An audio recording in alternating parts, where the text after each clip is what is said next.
think that all of my rabbits are waiting for something. What are you guys waiting for? Oh yeah, Mama slept in for a little bit.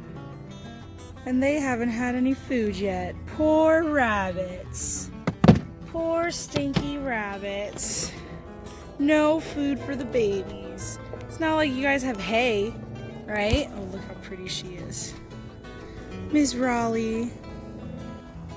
Okay, so I came to check on the babies, and I noticed that one of the babies is just acting quite different than the other two. As you can see, these are up and alert and exploring, and just they look healthy. And then this one right here it didn't look wet when I came in here, so it was all laid out like that in the hay. It's a very hot day here in Colorado, so I think that it was on the verge of a heat stroke, and we've already lost one baby to that. And so I'm glad I came out here. What I did was I refilled the water with nice cold water. They've not actually drinking out of the water thing yet. So I introduced him to water, and then I put water on his ears because that is one of the ways that rabbits cool down. And then I moved all the hay away from the bare ground and rocks, and I made sure it was nice and cool, and I laid him out right on that. And as you can see, he's starting to lift his head up and starting to get a little more comfortable here. So I've never done this before. I've never had a baby that was on the verge of a heat stroke, but with all of the advice and lessons I've learned from my friends and videos and that kind of thing, my instincts told me to just wet her ears down, get her on the bare floor. So I think he or she is looking a lot more comfortable, and I think soon they'll be jumping around with his siblings. So I will keep you updated. His breathing has slowed down. Like, he's actually able to just kind of relax for a minute. So hopefully he makes it. You know, it's all about learning. They're in these coops right now, or these brooders. So these brooders are meant to stay warm. And we had a couple cold nights, so I had filled it up with hay again. And I just didn't think about it. So now that they're old enough to get out, I guess I will make them a small shelter and have them living down here. So hopefully this guy makes it.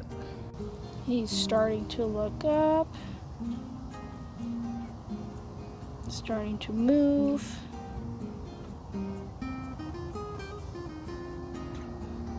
Yeah, he was really hot.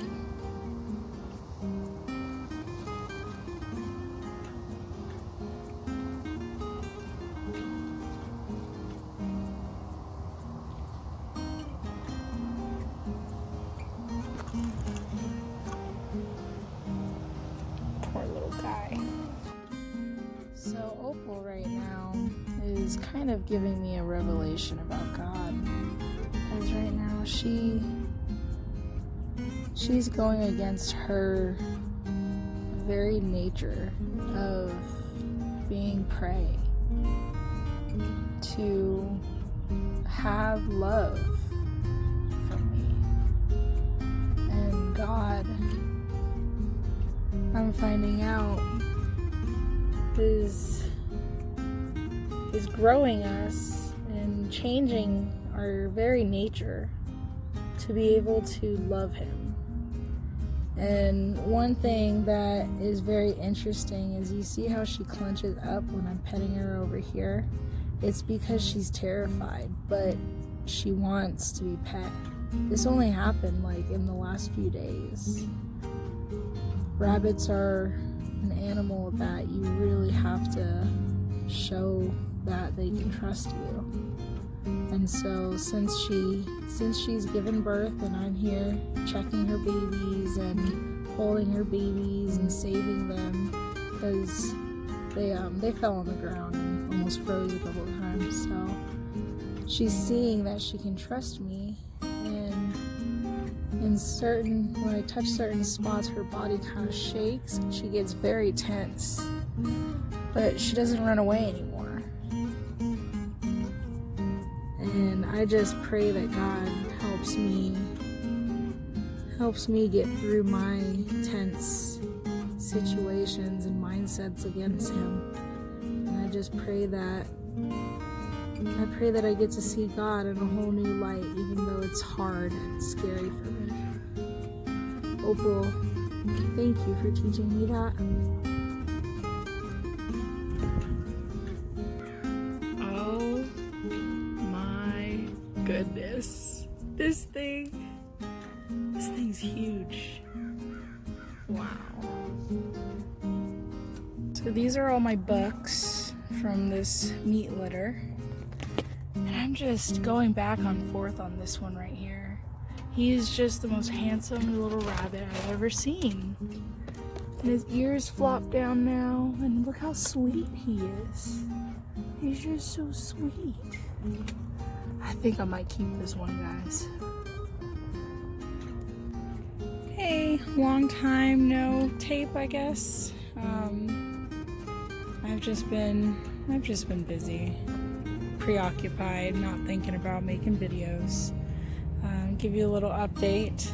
This is gonna be the first meat litter, minus that beige rabbit. So those 3 are the females. I just gave them some broccoli leaves from the garden. And then we have 5 boys in this cage. They have lots of hay. They got some leaves as well. We got 2 things of water in case it gets hot, place to hide from the rain and the sun. And then in here we have McLovin, which is the big one, and then we have the silver one from this litter that I decided that I think I'm gonna keep. If they get along till processing day, then I'll just keep both of them.